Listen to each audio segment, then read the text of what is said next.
na, hindi ko na patatagalin. Nandito na siya. Alright. Former agent Jonathan Morales. Sir, magandang araw. Naka-live na po tayo. Kumusta po kayo? Magandang gabi po sa inyong lahat. Okay. Miss Marlica. Thank you so much po dahil nangungulit ako talaga na makaano kayo. Dahil gusto ko lang po iparating sa inyo dito, for the record, dito sa ating channel na hindi lang mga OFW o mga kababayan na nanonood, pati yung mga tiwaling politiko nakaantabay din po sa inyong mga sasabihin, inaabangan tayong lahat.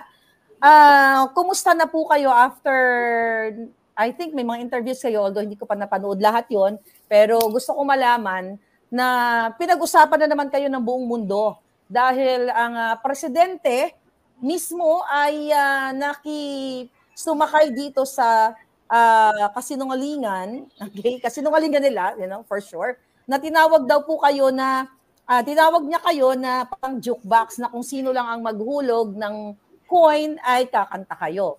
Nasagot ko na rin po yan, nasabi ko, itong presidenteng ito ay talagang wala sa hulog. At kitang-kita naman, sabi ko doon sa iyong mga testimonya sa Senado na may nag-bribe sa'yo. Pero bago yung bribery muna, gusto ko munang tanungin, ano po ba ang unan yung pakiramdam nung narinig nyo ang presidente ay tinawag kayong professional liar? Alam nyo, ang unang ko sa kanya, na naawa ako doon sa ating Pangulo, dahil pinagbintangan niya ako sa kabila ng lahat na hindi naman ako yung nag-akusa sa kanya. Yung pagkakadawit ng kanyang pangalan at nung actress na si Maricel Soriano ay resulta lamang ito nung isinagawa kong pagkuha ng salaysay doon sa confidential informant noong 2012. At dito nga, doon sa doon sa mga revelation ng confidential informant, ito yung kasama doon sa pagpapakita ng mga litrato doon sa kanyang cellphone at ganoon din sa doon sa dala niyang printed na litrato na nagmula doon sa kanyang cellphone. Ito nga, ito lang yung naging motivation ko nung mga panahon na yon, na yung nagde-depict doon sa mga litrato na itong si Pangulong Bongbong Marcos na tinaguriang politician Bongbong Marcos ay sumisinghot ng ipinagbabawal na gamot ng white powdery substance. Yun po yung declaration nung confidential informant. Kasi kung ano po yung sinasabi niya, yun naman po yung isinusulat doon. So kaya sabi ko nga kaya ako sinabing naawa sa kanya dahil mukhang ito na yung epekto ng ng ipinagbabawal na gamot doon sa sistema ng ating Pangulo. Kasi mukhang apektado na yung kanyang state of mind.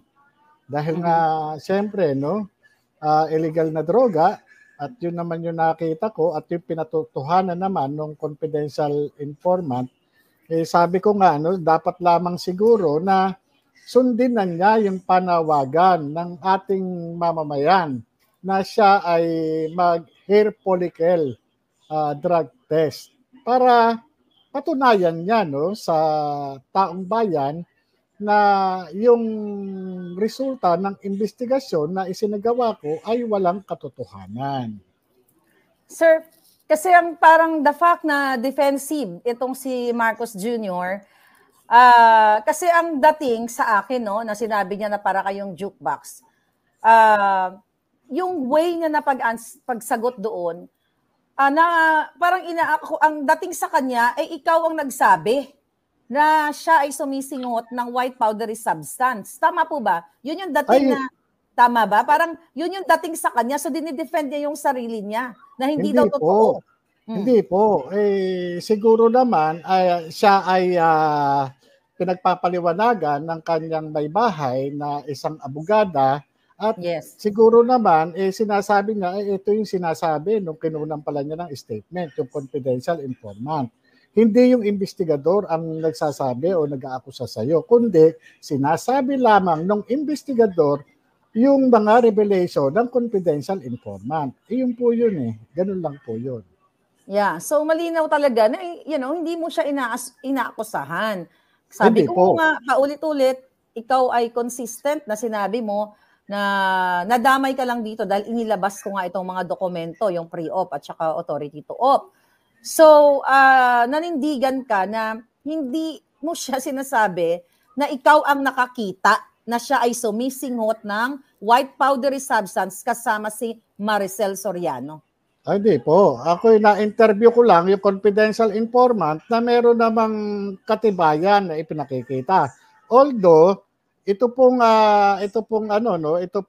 patungkol doon sa litrato niya at doon sa salaysay ng confidential informant ay subject ng validation. Kaya nga po merong authority to operate at saka pre-ops noong March 11, ito po yung to verify the veracity of the report na ni-reveal ng confidential informant. Sa katunayan, yung ilang detalye doon katulad nung address na sinabi niya na nakalagay doon sa sa deposition ng witness, ganoon din doon sa aking report ay nagtutugma doon sa address doon sa Rizal Tower sa May Rockwell. At ito ay talagang under oath po yung actress na si Maricel Soriano at kinumpirma niya na itong address na ito nag-e-exist sa naturang lugar at ito po ay pag-aari ni Maricel Soriano ayon po sa kanya. Kasi ang tira kasi, ang atake po kasi sa inyo, katulad ni Jinggoy at iba pa mga gustong magsalita sa issue na to. Lahat naman entitled na magsalita. Lahat ng Pilipino may karapatan na magsalita, magbigay ng opinion dito sa issue na ito. Pero ang dating sa kanila talaga na ikaw, parang pinapalabas mismo ng gobyerno na ikaw yung sumulat. I mean, ikaw yung nakakita ng pagsisinghot ni Marcos Jr. Kasi based sa kanilang mga comments, saka even mga ibang na ang pinoproject nila sa taong bayan na si Morales sinungaling at si Marcos Jr. sometime o March 11, 2012 na sumisingot ng pulburon. Yun yung gusto nilang sabihin sa taong bayan na ikaw yung naka-witness kaya sinasabi nila nagsisinungaling ka. Hindi mo naman talaga na-witness. Opo, ang nakakalungkot nga po doon, ang sinasabi po doon ay yung confidential informant at hindi po ako. Yung pong basihan ko lamang is yung litrato at yung declaration ng confidential informant. Pinanumpaan naman po ng confidential informant yun at nilagdaan niya. Yun naman po eh. At ang po doon, ang issue po kasi doon sa PIDEA Leaks, yung pagkakalabas ng mga dokumento, papaano nakarating sa inyo. Kaya nga, noon pa man, sinasabi ko nga, yung pagkakakuha nyo ng dokumento na ito, illegal.